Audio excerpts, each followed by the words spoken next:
आप सबों को भी यहाँ आने के लिए शुक्रिया। और मैं चाहूंगा कि अब आप लोग खुशी खुशी यहाँ से विदा लें।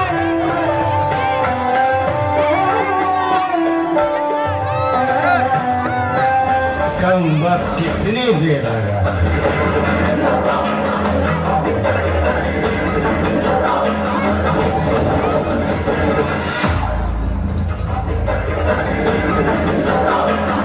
सरकार, यही है वो कम वक्त जिसने आपके हुक्म को नहीं माना और बेगारी करने से इनकार कर दिया। तो यही है हरामखोर जिसने हमारे हुक्म को मानने से इनकार कर दिया। हरामजादे, आखिर तुझ में मेरी बेगारी ना करने की हिम्मत कैसे हो गई?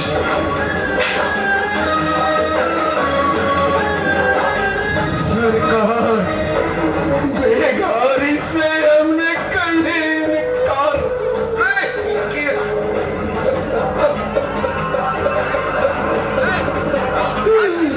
हमारी तबीयत बड़ी जोरों से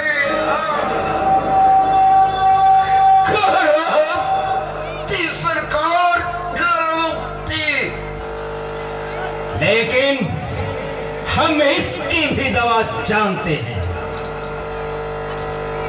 रहम सरकार, रहम, रहम सरकार, रहम। रहम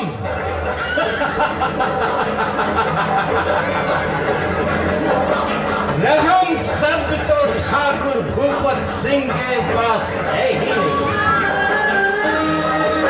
अरे हाँ, सुना है तुम्हारी एक बहन भी है।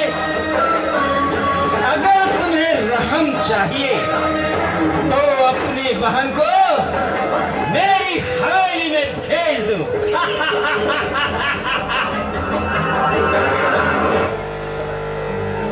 माफ करें सरकार, हम गरीब जरूर हैं, लेकिन हम अपने बेटी, बहन, बहू, पत्नी को कहीं भेजना पसंद नहीं करते। ठीक है रघु, जो मुझसे जितना ही अधिक घृणा करता है मैं उसे उतना ही जल्दी मुक्ति देता हूं।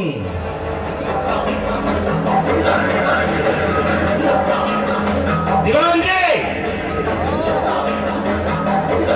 इस हरामखोर को तब तक कोड़े मारो जब तक इसका नाम हाँ में न बदल जाए।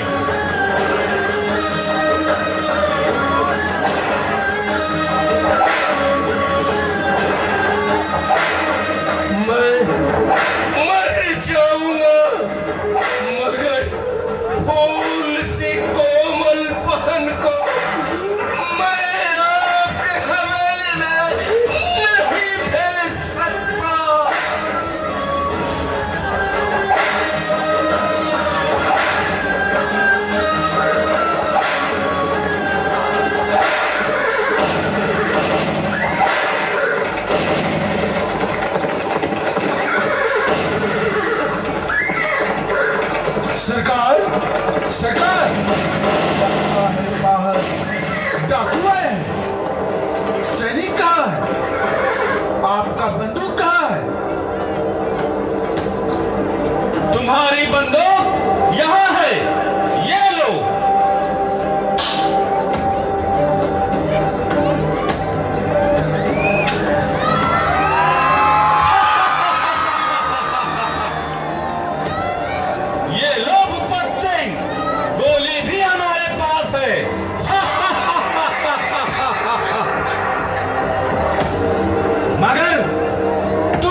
संग्राम सिंह, अगर अपनी खैरियत चाहते हो तो दफा हो जाओ यहां से।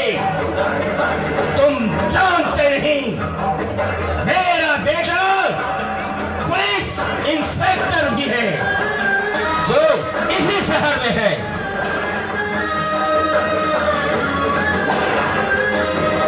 Police inspector? तुम्हारा बेटा श्याम? मैं तुम्हें तुम्हारे बेटे के सामने ही तड़पा तड़पा कर मारूंगा। आओ भाई राघो।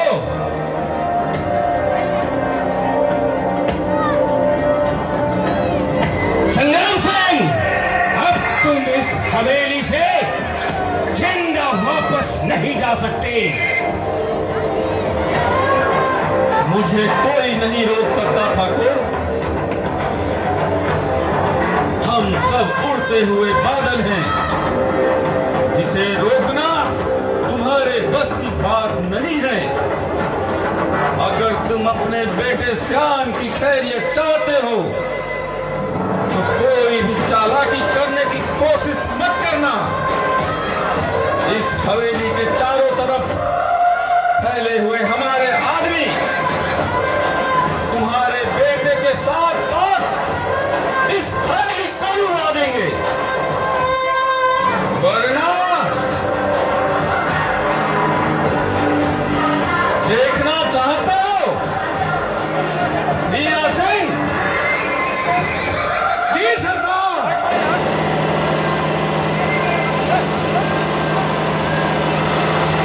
देखने की जरूरत नहीं है, तुम जा सकते हो।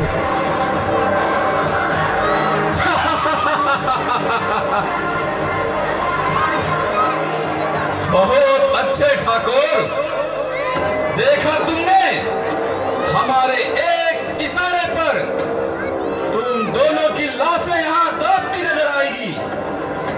लेकिन नहीं, मैं उस दिन का इंतजार कर रहा हूं जिस दिन तुम दोनों बाप बेटे एक दूसरे के सामने दबते रहोगे, मगर तुम दोनों को बचाने वाला कोई नहीं होगा।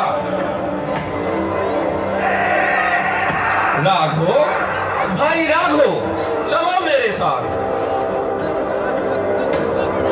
भैया